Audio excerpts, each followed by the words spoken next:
This is the story of how a 73-year Cold War could suddenly become the hottest conflict on the planet. It's a wild ride of allies turning into bitter enemies, of revolutions, secret deals, and dominoes. See, the fall of the first one, way back, leads directly to the fall of the last one. And to understand how it all ends, we have to start, well, pretty close to the end. So, we're not starting at the beginning. We're jumping right into the fire. The date is February 28th, 2026, and the entire world is holding its breath. And then, it happens. A coordinated military strike is launched. We're not talking about sanctions or some strongly worded letter from the UN. We are talking about actual missiles streaking towards the capital, towards top-secret nuclear facilities, and, crucially, towards the compound where the supreme leader sleeps.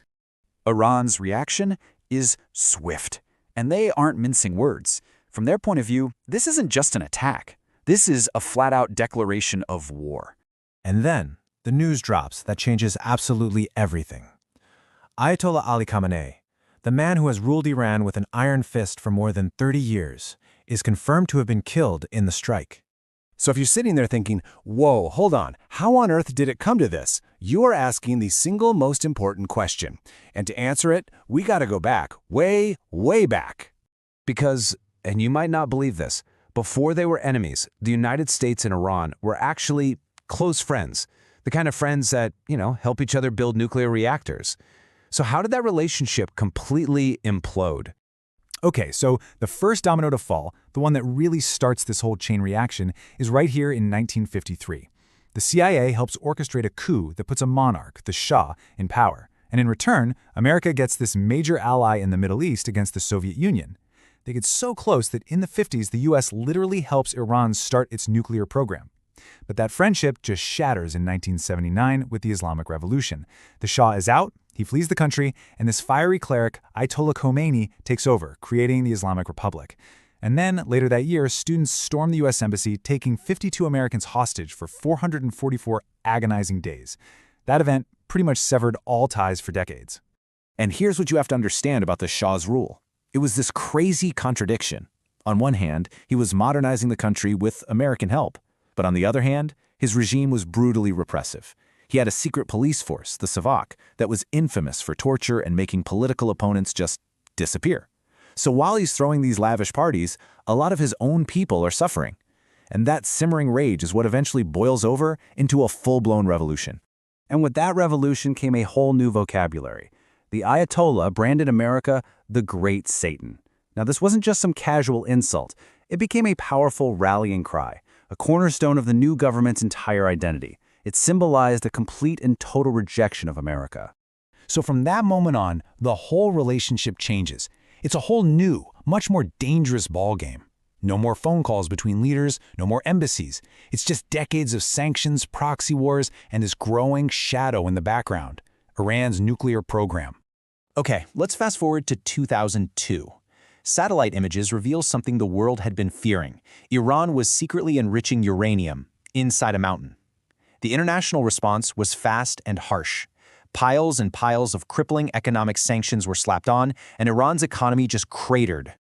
All that pressure led to this huge diplomatic push in 2015. You probably heard of it, the Iran nuclear deal. The idea was pretty simple, right? Iran agrees to freeze its nuclear program and let inspectors in, and in exchange, the world lifts all those sanctions. And for a few years, it actually seemed like it was working. But then, 2018 happened. Everything changed with a single press conference. The Trump administration pulled the U.S. right out of the deal, calling it the worst deal ever. And just like that, that fragile piece, it just crumbled. The fallout was immediate. Iran fired its centrifuges right back up. Then, in 2020, the U.S. used a drone strike to assassinate Iran's most powerful military general, Qasem Soleimani. Iran fired back just days later, launching missiles at U.S. bases. Suddenly, it felt like there were no brakes on this thing anymore. Which brings us right back to where we started, February 28, 2026. The strike has happened, the supreme leader is gone, and Iran's entire chain of command has been shattered into a million pieces. Iran's response is pure chaos. It's furious. The Revolutionary Guard doesn't just go after the US or Israel. It lashes out everywhere, hitting bases and allies all across the region. It's trying to prove it can still fight, even with its leaders gone. And that right there, that shows you what this strike was really about. It wasn't just about killing the supreme leader. The attack also took out the defense minister and the head of the Revolutionary Guard. The whole security leadership was basically wiped out in a few hours. So who's in charge now? That's the billion-dollar question that nobody, not inside Iran, not outside Iran, can answer. With the entire top tier of the government just gone, there is a massive, terrifying power vacuum. And let's not forget the people here. We are talking about a nation of 88 million human beings who woke up one morning to find out their country is at war and is effectively leaderless. I mean, who is giving the orders? Who's keeping the lights on? And this, for me, is maybe the most telling detail of all. On the very same day, in the very same city, you have people out in the streets literally cheering the death of a leader they saw as a tyrant.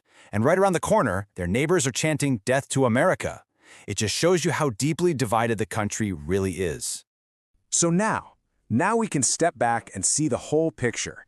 Each one of these events was its own domino, knocking over the next one in a chain reaction that stretched across generations, connecting that very first push in 1953 to the final crashing fall in 2026. 73 years. Think about that. That's how much time passed between that US-backed coup and our fictional US strike. It's an entire lifetime. And here's the ultimate mind-bending irony.